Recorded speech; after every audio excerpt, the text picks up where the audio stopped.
प्रधानमंत्री ने स्पीच में भी यही कहा था कि कीचड़ जो है, कमल जो है कीचड़ में ही उगता है, तो जितना मर्जी कीचड़ उन पर फेंका जाए पार्टी और वो उभर कर आएंगे। लेकिन उनको सुनने के लिए कोई तैयार नहीं था। पार्लियामेंट का डिस्कोर्स इतना खराब हो चुका है, शोर शराबे के बीच प्रधानमंत्री का पूरा देश सुनता है। जो सांसद को तय करती है ना, वो जनता पूरी सुनती है। अब सोशल मीडिया प्लेटफॉर्म पर चली जाइए और मोदी जी के भाषण के पर कमेंट्स पढ़िए, पूरी जनता सुनती है। अब पॉलिटिकल स्टैंड लेकर कुछ पार्टियां नहीं सुनना चाहती है, वो भी जनता देख रही है। पर उनकी जो वो कहते हैं कि जो हम तो अब पार्लियामेंट में, संसद में बोल भी नहीं सकते क्योंकि हमारे शब्द भी एक्सपंज किए जाते हैं। नहीं, पहली बार एक्सपंज नहीं हो रहे जी। पार्लियामेंट के प्रोसीडिंग्स एक्सपंज शब्दों और वाक्यों से भरा पड़ा है। पार्लियामेंट के रूल्स के हिसाब से बहस का स्थान है, और जब रूल्स के हिसाब से बहस करनी है तो पार्लियामेंट्री लैंग्वेज में करनी पड़ती है। आपने भी कहा था जब अधीर रंजन जी ने पप्पू शब्द का इस्तेमाल किया तो आपने कहा कि किसी भी सांसद के लिए ऐसे शब्द इस्तेमाल नहीं करने चाहिए। आपने भी कहा, उस वक्त सब हंस पड़े क्योंकि वो शब्द जो है इतना अजीब लगा कि संसद में कोई वो शब्द कह रहा है।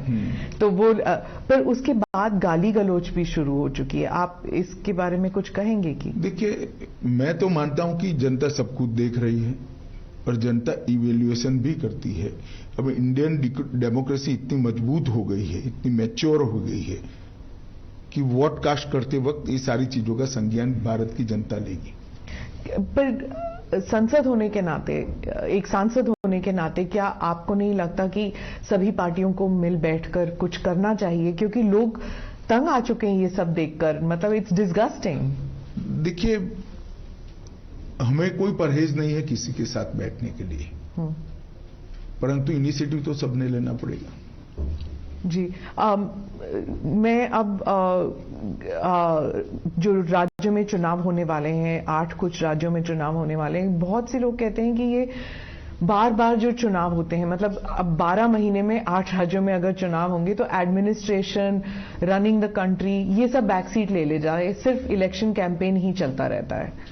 इसके लिए प्रधानमंत्री जी ने पंचायत से पार्लियामेंट के चुनाव एक साथ कराने का एक विचार देश की जनता के सामने रखा है, सभी दलों के सामने भी रखा है, पार्लियामेंट में भी उन्होंने बोला है, और मैं मानता हूं कि समय आ गया है कि इस पर विचार होना चाहिए। पर कब होगा ये? मतलब अब देखिए, इसमें सबसे चर्चा तो करनी ही पड़ेगी, सबसे चर्चा कर ही ये हो सकता है, मगर प्रधानमंत्री जी के विचार रखते ही एक बहस तो छिड़ गई है। सब लोगों को लगता है कि हर साल चुनाव होना, हर महीने चुनाव होना, वो लोकतंत्र के लिए भी ठीक नहीं। इसका एक ही समय निश्चित कर लिया जाए। प्रधानमंत्री राजस्थान गए थे। अब राजस्थान, छत्तीसगढ़, कर्नाटका और मध्य प्रदेश, ये 4 बहुत बड़े राज्य हैं जहां पर चुनाव होने वाले हैं।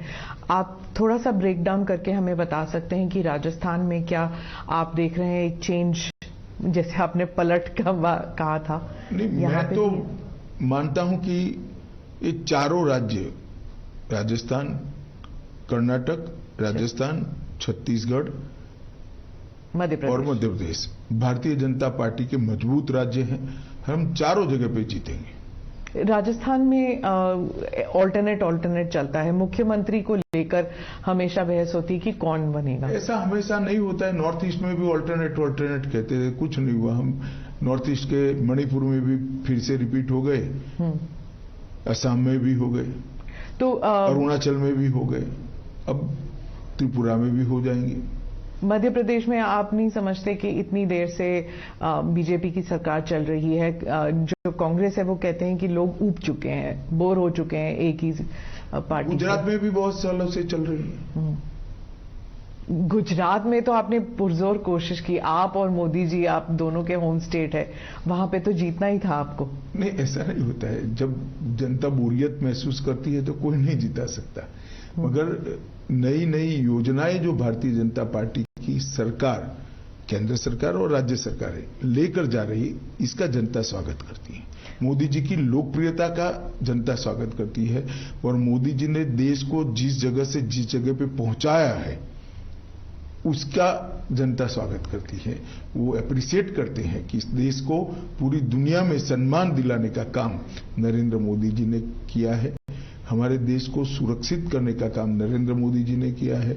हमारे देश के अर्थतंत्र को 11वें नंबर से 5वें नंबर पर पहुंचाने का काम किया है और देश के सामने 5 ट्रिलियन अमेरिकी डॉलर की इकोनॉमी का लक्ष्य रखा है। इसके साथ साथ 60 करोड़ लोग जो आजादी के बाद छलावा हुआ महसूस करते थे कि संविधान ने हमें कुछ नहीं दिया, वो 60 करोड़ लोगों के जीवन स्तर को उठाने के लिए एक बहुत पवित्रता के साथ सफल प्रयोग कर उनके जीवन स्तर को उठाया गया है।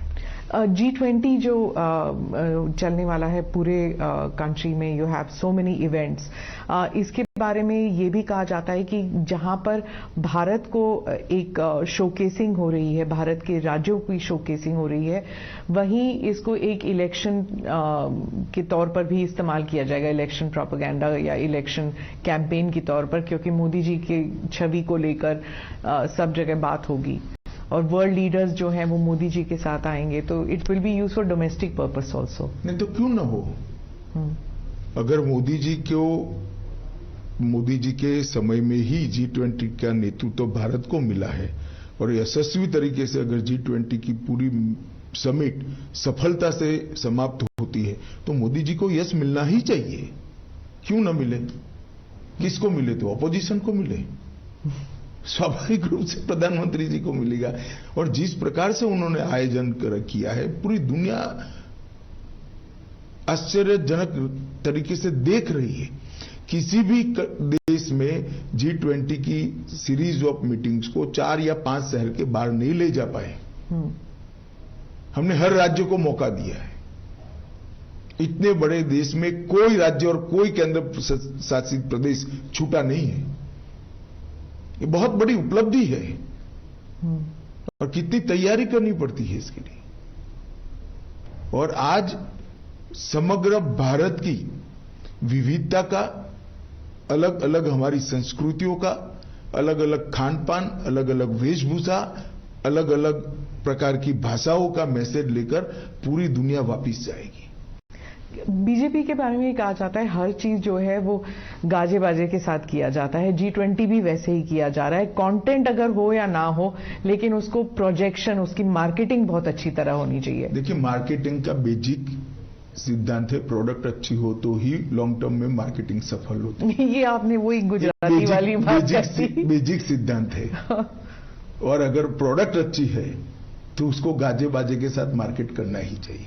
तो प्रधानमंत्री जी का जो काम है वो क्यों भारतीय जनता पार्टी का कार्यकर्ता गौरव के साथ देश और दुनिया के सामने न रखे। 75 साल के अंदर भारत को इतनी तेजी से आगे बढ़ाने के लिए जो प्रयास हुए हैं, सिर्फ प्रयास नहीं, सफलता भी मिली है, उसको गौरव के सामने देश और दुनिया, गौरव के साथ देश और दुनिया के सामने रखना चाहिए। और मैं मानता हूं ये प्रधानमंत्री जी का सिर्फ गौरव नहीं हो रहा है, पूरे भारत का हो रहा है। ये भी कहा जाता है कि बीजेपी जो है वो जम्मू कश्मीर को लेकर कहा जा रहा था कि बीजेपी जो है वो इट इज राइटिंग अ री इमेजिन्ड हिस्ट्री। मतलब करंट जो है वो तो चल ही रहा है, लेकिन हिस्ट्री को भी रीराइट कर रहा है।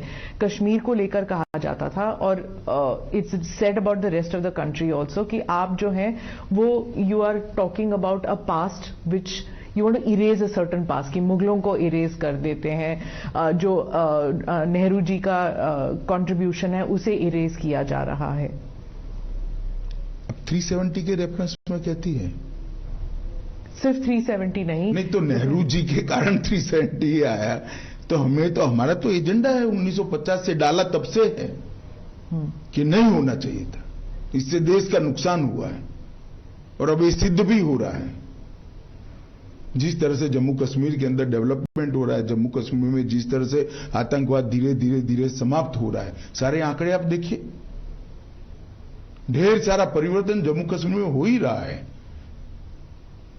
और बाकी राज्यों में जो हो रहा है वहां पर भी आप जैसे कह रहे हैं कि रीनेमिंग ऑफ सिटीज, आपने लखनऊ को रीनेम करना है, हर चीज, मतलब जो मुगलों का जो कंट्रीब्यूशन है उसे हटा दीजिए, नेहरू परिवार का जो कंट्रीब्यूशन है उन्हें कंट्रीब्यूशन कोई नहीं हटाना चाहिए, ना हम भी हटाना चाहते हैं, परंतु इस देश की परंपरा को अगर कोई स्थापित करना चाहते हैं तो इसमें किसी की आपत्ति नहीं।